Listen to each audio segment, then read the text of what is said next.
Welcome to Sagar ABC tutorials. आप लोग को क्लास 6-7 को हिंदी ग्रामर के कुछ टॉपिक्स को बता रहे हैं, तो ध्यान से देखेंगे कि क्या लिखा हुआ है। बोर्ड में लिखा हुआ है भाषा और हिंदी भाषा, भाषा और क्या हिंदी भाषा। तो हम लोग शुरुआत करते हैं व्याकरण को पढ़ने से पहले उसको कुछ टॉपिक्स को पहले जानते हैं। भाषा की प्रकृति और प्रयोजन है। भाषा से हम लोग क्या करते हैं, उसकी प्रकृति को जानते हैं, उसकी प्रयोजन को जानते हैं कि क्या उद्देश्य होना चाहिए, है ना। भाषा क्या है, तो भाषा मानव के मुख से निकली हुई सार्थक ध्वनि है। भाषा क्या है, तो मानव के मुख से निकली हुई क्या है, सार्थक ध्वनि है, जो दूसरे तक अपनी बातों को पहुंचाने का क्या करती है, काम करती है।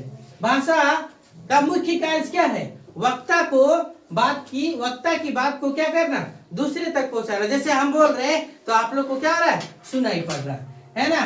भाषा के दो रूप हैं। भाषा के कितने रूप है, दो रूप, एक मौखिक और दूसरा क्या लिखित। एक मौखिक और दूसरा क्या है, लिखित है। मौखिक और लिखित की परिभाषा में यहाँ नहीं लिख रहे हैं, आगे हम लोग देखेंगे। भाषा व्यवस्था और व्याकरण को देखेंगे। यहाँ से व्याकरण स्टार्ट करते हैं। तो भाषा ध्वनियों की एक व्यवस्था है। भाषा क्या है, ध्वनियों की व्यवस्था है, जिसमें शब्द एक दूसरे के साथ व्यवस्थित रूप से जुड़े होते हैं, है ना। नहीं तो हम गड़बड़ करके बोलेंगे, बहुत सारे लाल चल चल कर गोल बोलेंगे, ऐसे बोलेंगे तो कोई समझ में नहीं आएगा। लेकिन बोलेंगे आप लोग वहां चले तो एक व्यवस्थित भाषा निकला, तो आप क्या कर पाएंगे, कुछ समझ पाएंगे। नहीं तो जो मन आएगा वो बोल देंगे, तो उसकी कोई सार्थकता शब्द का नहीं आता है। इसीलिए है ना, तो व्याकरण जिस भाषा में हम लोग जिस टाइप से समझते हैं, अर्थात प्रत्येक भाषा की अपनी अपनी व्यवस्था है, और अपनी व्यवस्था, इसी व्यवस्था में नियमों का संकलन किया गया है, और उसी नियमों को हम लोग क्या कहते हैं, व्याकरण कहते हैं। क्या कहते हैं, व्याकरण। व्याकरण हमें क्या करता है, शुद्ध अशुद्ध की पहचान कराता है, यानी शुद्ध शुद्ध बोलने का प्रयत्न करवाता है। समझ पा रहे हैं, ये टॉपिक्स है। क्या लिखा है आगे देखेंगे। व्याकरण के कितने भाग लिखा गया है, 4 भाग। कौन कौन, पहला वर्ण व्यवस्था, दूसरा क्या शब्द व्यवस्था, तीसरा पद व्यवस्था, और चौथा क्या वाक्य व्यवस्था।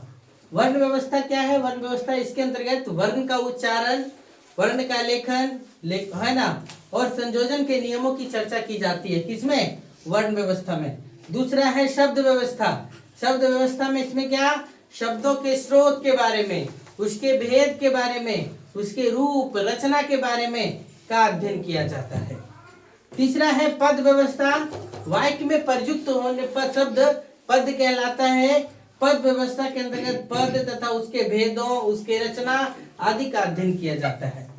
चौथा नंबर है वाक्य व्यवस्था। क्या है, वाक्य व्यवस्था। इसके अंतर्गत वाक्य की संरचना के बारे में, यानी पदों का कर्म कैसे होगा, अनुवृत्ति क्या, पदबंध क्या, उपवाक्य क्या, है ना।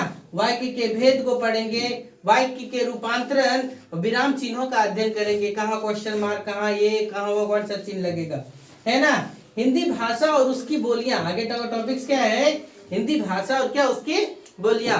तो हमारे संविधान में है ना, कितने 22 भाषाओं को अनुसूचित किया गया है। कितने भाषाओं को, 22 भाषा।